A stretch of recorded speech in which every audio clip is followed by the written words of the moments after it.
Hello everybody, this is Mr. Rob and welcome back to the Delaware Blue Hens Dynasty here on EA Sports College Football 26, where today we have some more middle of the week conference action. It's another Wednesday under the lights here at the Tub, where the 2-4 Delaware Blue Hens, rocking their all black uniforms, will be at home against the 3-3 Middle Tennessee State Blue Raiders in a battle of blue teams. Last week we saw the Blue Hens lose against Jacksonville State to fall to 1-2 in the conference. Well, today they'll play a winless team in the Conference USA in the Blue Raiders, trying to get back in the win column as we are underway here on Wednesday night. If you're excited for this one, make sure you drop a like and you subscribe down below, especially if you want more Dynasty Mode content. We'll see Middle Tennessee on the field first, and it hasn't been the best season for them, but not a lot of it's been their fault. They have been dealing with a lot of injuries, specifically in the backfield, where they're going to be led by their third-string quarterback today, true freshman Stanley Anderson Lofton. So we'll see how he does in today's game as he hands it off on the first play. And this is Jaden Creedle with a 22-yard scamper on the right side. Creedle also a backup. They're dealing with the injury of their running back, who's one of the best players on offense, Ricky Hunt. Next play, this pass is well overthrown. It's not going to count anyway, as there's going to be a holding call on left tackle Zach Clayton. So the incompletion will not count against the stat line of Anderson Lofton, but now he faces a 1st and 20, where they'll go back to the ground, and Creedle will bounce it off tackle, and he's brought down after a gain of 6. 2 good runs by the junior. Now going back to the air, it's out wide for Creedle, who gets speared in the air, incomplete. Great hit, as that will make it a 3rd and 14. Lofton to the air under some pressure, and he's sacked down by Keyshawn Hunter, who gets his first sack of the game, and that will end this drive. And we'll take a look at the Delaware offense, starting off their own 31-yard line. Some inconsistencies have been the name of the game for the Blue Hens on offense. They have some good halves, and they have some really bad halves. And last week, a bad second half cost them the win against Jacksonville State. They'll start on the ground here, but it goes nowhere as Silver maybe gets back to the line of scrimmage. 2nd and 10, this pass is airmailed across the middle, and just like that, Delaware faces an early 3rd down. It's a blitz from the Blue Raiders. Marker outside the pocket, sets his feet, and he finds his senior. That's Max Patterson, who shakes a couple of tackles and gets out to the 48. Nice conversion there, back to the ground. Now Marker's going to keep it this time, but he's not going to outrun the defense. Quickly brought down by Ricky Smith, the safety. 2nd and 10. Now they try to hand it off to Silver off tackle, but again, there's nowhere to go. Delaware's run offense has not been the best this season, as Jawan Gaston, the Houston transfer, will put him down after a gain of 2, and now it's a 3rd and 8. 4-man rush, Marker in the pocket, lobs it up for Burdell, and this one's incomplete. And Delaware will also punt on their first drive. After both teams punt, here goes back to Middle Tennessee at about midfield. It's a swing pass for the wide receiver Cameron Lacey, who gets 3 on his first grab. 2nd and 7 now, spreading out the defense as Lofton goes back to the air, and he just dumps it off short, and this one will be a minimal gain, as Lofton 21 yards passing now, but faces a 3rd and 4. Goes back to the air, short pass, caught by the tight end, first down, Connor Doty with it, and Anderson Lofton starts off 4 for 5. In the Delaware territory, another quick pass, this one caught by Miles Butler, the senior, with a gain of 5 on his 2nd grab, and Delaware's putting together, actually Middle Tennessee, I should say, putting together a little drive, the other blue team. But right as I say that, there's a sack. Jake Hall up the middle with his 2nd straight game with at least a sack as he brings him down. And now just like that, it went from a 2nd and 5 to 3rd and 11 and outside field goal range. And they're going to be backing up some more. Anderson Lofton with a freshman mistake here takes a delay of game. So now it's 3rd and 16. Delaware secondary playing back a little bit as here goes Lofton to the air, as he wants the deep ball right side, and this one's incomplete. Ali in defense, never gets his hand around, but no pass interference called there as we end the first quarter, tied at 0 apiece. But Delaware, after that big play and the highlight by Sean Wilson, is in Middle Tennessee State territory. So we begin the second quarter at the 15 now, as they bring Fall in motion. It's a touch pass to the team's leading receiver, and he will get the edge and pick up 7. Makes it now 2nd and 3. Hand off to Silver, and again, nothing really there. Maybe gets a couple. 3rd and 1, they trust Silver on the ground, and he will get the first down. It's going to be goal to go from the 1. Makes it a nice run there. Trying to punch it in for the first points of the day. Silver up the middle, stuffed. Actually lose a yard there. Ricky Smith again in run defense. This time they touch pass the Thaw, trying to seal the edge again, but he's got nowhere to go. And all of a sudden, it's a 3rd and goal from the 2.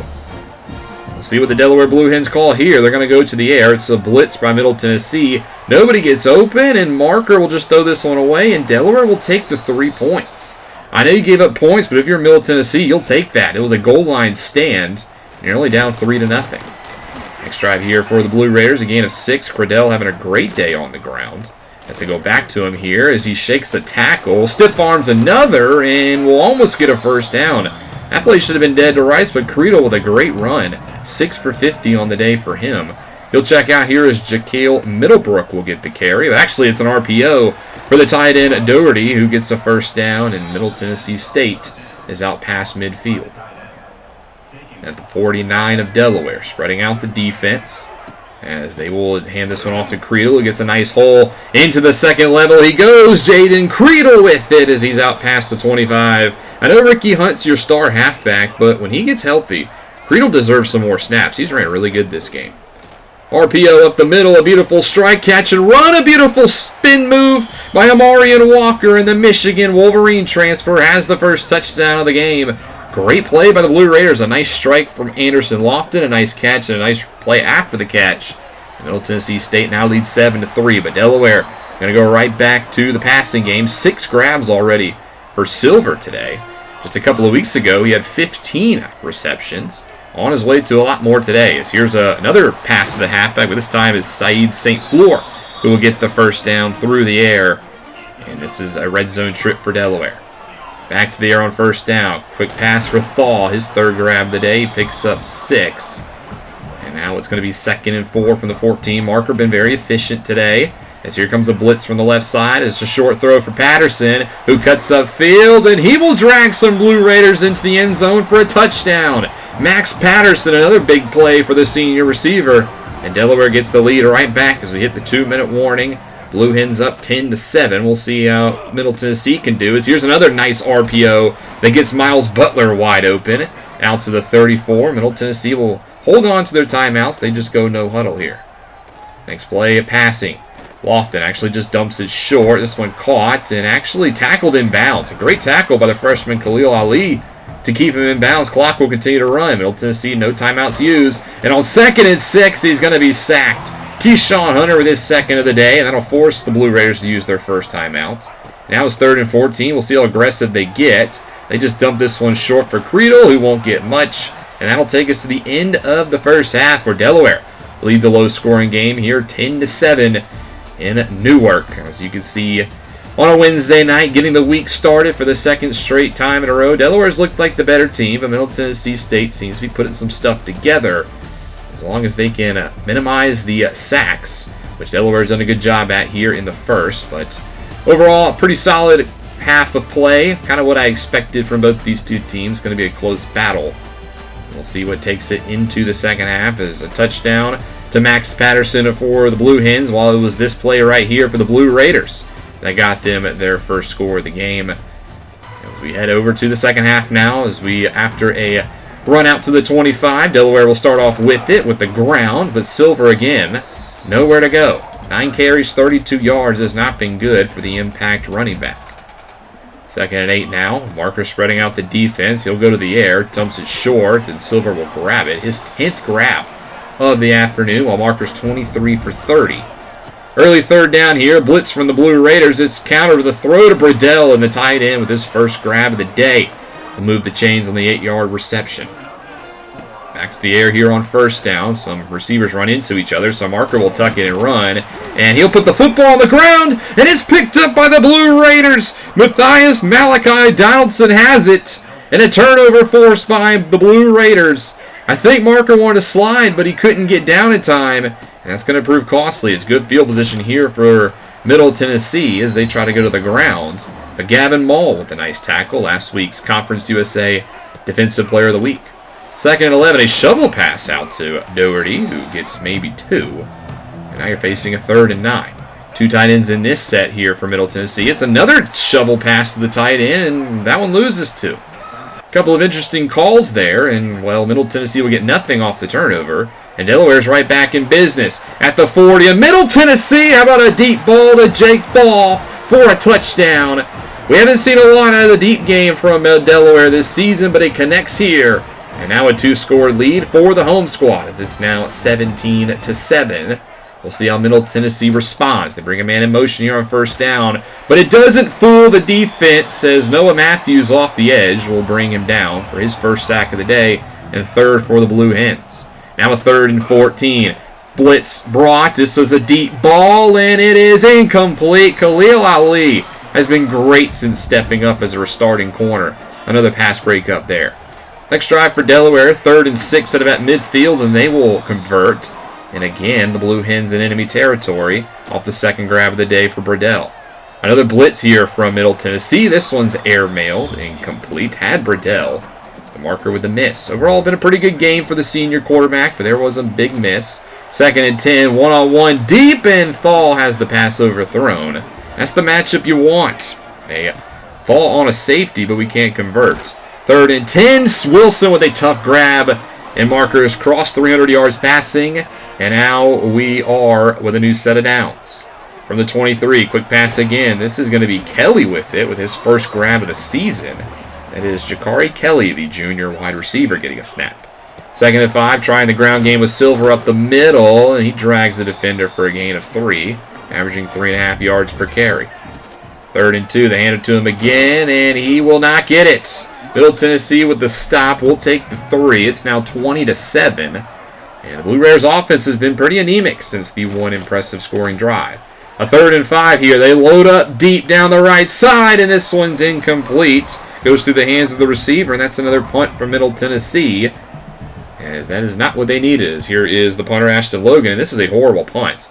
Barely goes anywhere. Delaware has to come in for it. It hits off a Thal, but the Blue Raiders get it.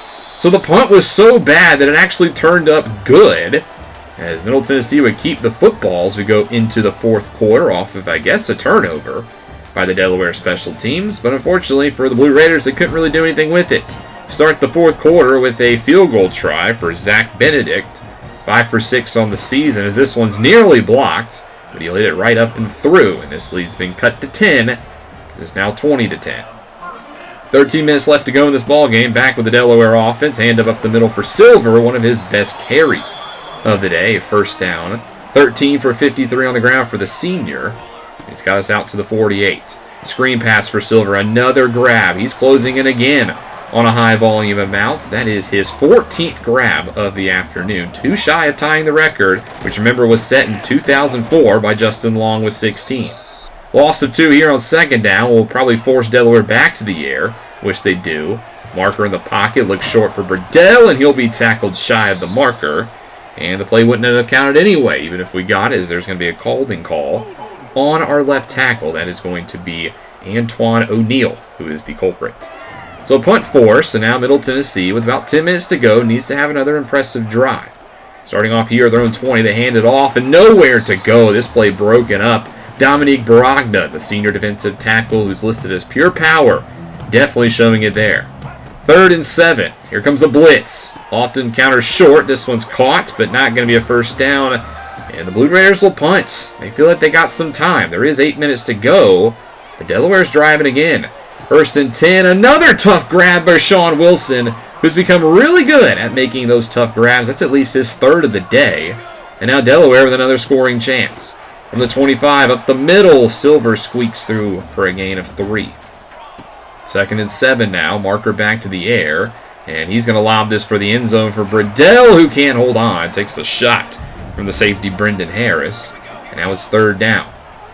Here comes a blitz from the corner as Marker counters short at Silver again. His 15th grab of the day. Ties his career high, and again, one short of the record set by Justin Long. We'll see if he can get one more here with 6 minutes to go. But on 1st and 10, Marker's going to look for the tight end. And again, Marker overthrows him. 2nd and 10 now, inside 6 minutes to go. Marker tucks it, wants to run, but he actually runs right into his own lineman. They're going to give DeMonte Smith with the sack. That's his 2nd of the season. And now it's a 3rd and 14.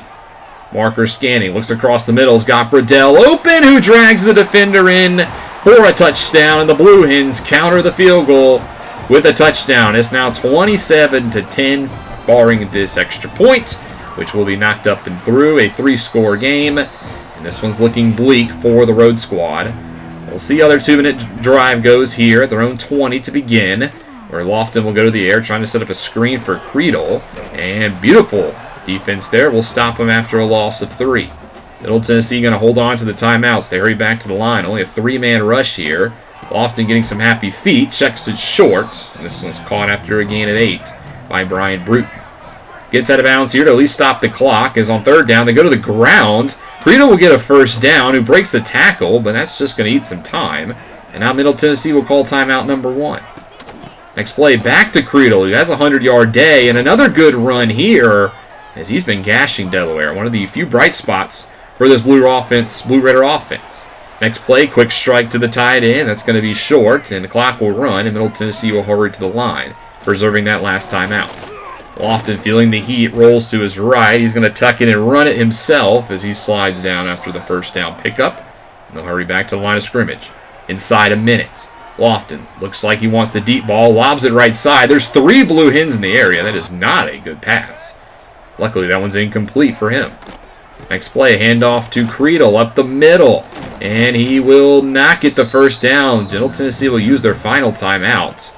Interesting play call there. Is on 3rd and inches. They will convert. They'll hurry back to the line. They'll spike it. And now they'll have it with 40 seconds.